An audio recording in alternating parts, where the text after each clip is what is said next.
Takže poďme na to. Skúsme si predstaviť niečo celkom odvážne. Čo keby sme zistili, že 2500 rokov staré buddhistické učenia nie sú len nejaká filozofia, ale v podstate presný technický manuál k operačnému systému ľudského mozgu? Práve sa pozrieme na to, ako moderná neuroveda začína tento starodávny kód konečne dešifrovať. Len si to predstavme, že by sme našli prastarý manuál k nášmu vlastnému mozgu. Manuál, ktorý by do detailu vysvetľoval, prečo vlastne cítime utrpenie a čo je dôležitejšie, ako celý ten proces zastaviť. A to nás stavia pred fascinujúcu otázku. Čo ak táto starodávna múdrosť nebola len metaforická, ale mysleli to úplne doslova? Dobre, ale ako takúto starú mapu vôbec prečítať? No, potrebujeme na to správny nástroj, takú novú optiku. A tu to začína byť zaujímavé.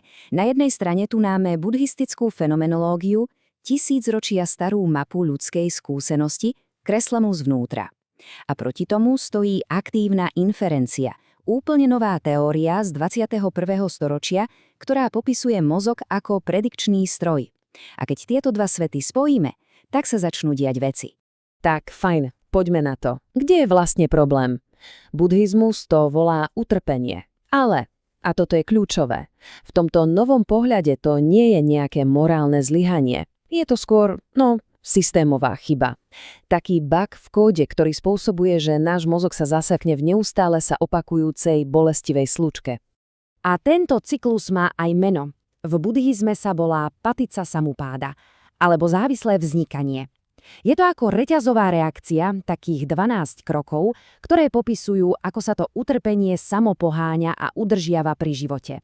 A teraz pozor, z pohľadu výpočtovej vedy je to v podstate algoritmus. Program, podľa ktorého mozog aktualizuje svoj pohľad na svet a, žiaľ, robí to s chybou.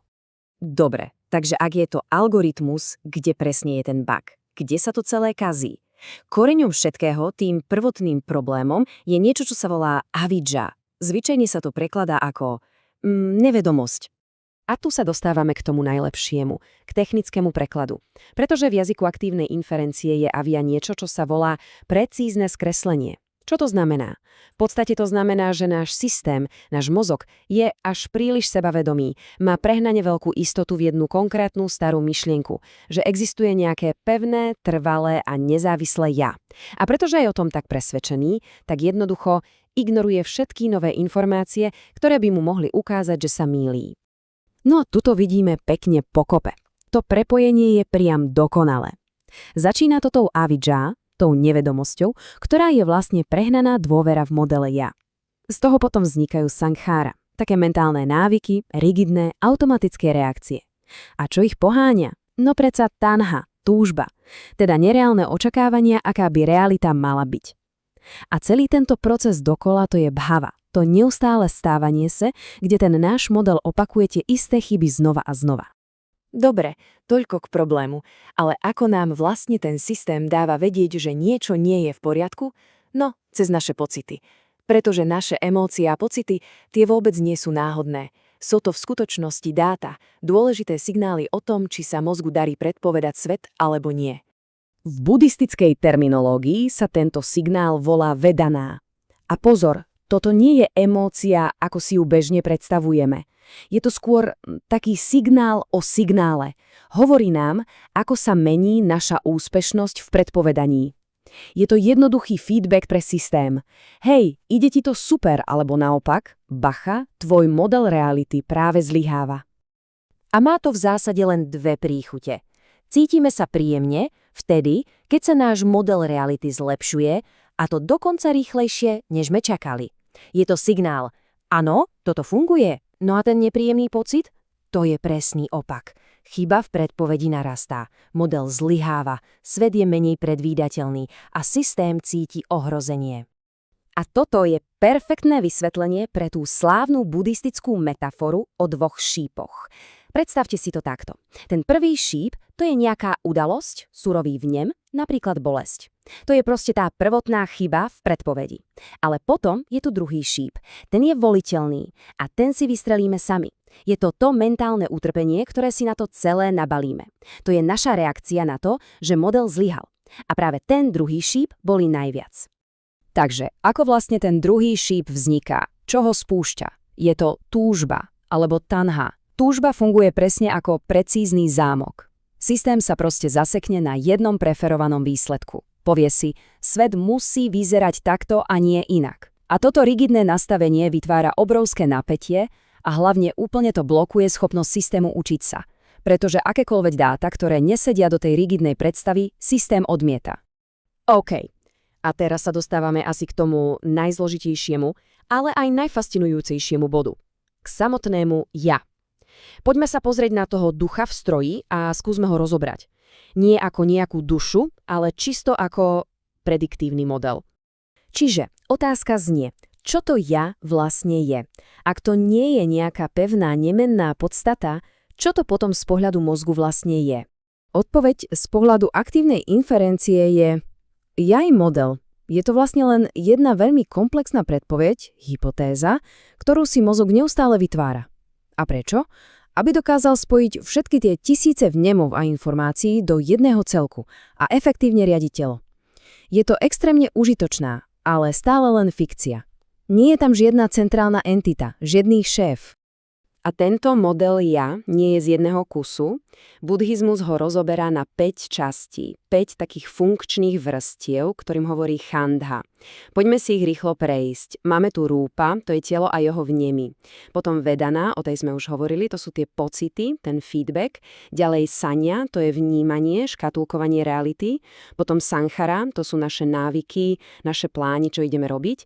A nakoniec vyňania, vedomie, ktoré to celé spája dokopy. Takže vidíme, že ja nie je jedna vec, je to proste súbor procesov, ktoré bežia naraz. Tak fajn, rozobrali sme si problém, vieme, ako ten systém funguje, alebo skôr nefunguje. Takže čo s tým? Ako to opraviť? A presne o tom je buddhistická cesta k oslobodeniu. V tomto našom novom jazyku by sme to mohli nazvať sériou softvérových patchov, sériou úprav, ktorými ten systém ladíme. Poďme si prejsť ten proces opravy krok za krokom. Sú to vlastne 4 kľúčové záplaty. Prvá, zníži to precízne skreslenie. To sa robí cez etickú disciplínu, ktorá jednoducho vytvára pokojnejšie a stabilnejšie prostredie, kde mozog robí menej chýb. Druhý krok, potlačite automatické zabehnuté reakcie. Na to slúži tréning koncentrácie. Tretí krok, spraviť si audit celého modelu ja. Teda cez vhľad si uvedomiť, že je to len konštrukt. A nakoniec, štvrtý krok, uhasiť túžbu, proste preseknúť to automatické spojenie medzi pocitom a nutkavou reakciou.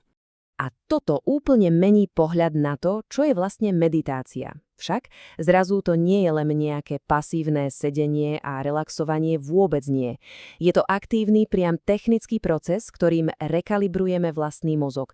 Je to cielený tréning, kde vedome vstupujeme do toho nášho prediktívneho stroja a opravujeme jeho bugy. A čo si z tohto celého odniesť do bežného života? Pár praktických vecí. Poprvé, všímať si to mentálne napätie. Keď cítime stres, znamená to, že náš systém je príliš zafixovaný na nejaký cieľ. Keď sa vedome uvoľníme, dávame mu signál, aby povolil.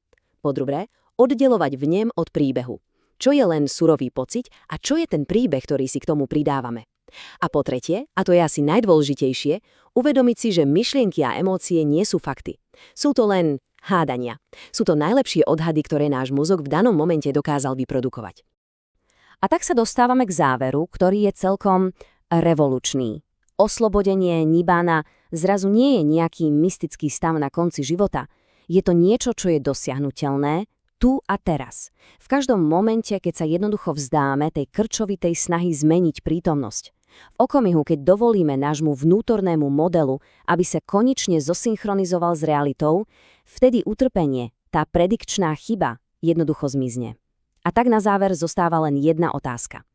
Čo by sa stalo, keby sme tento náš operačný systém naozaj začali vedome riadiť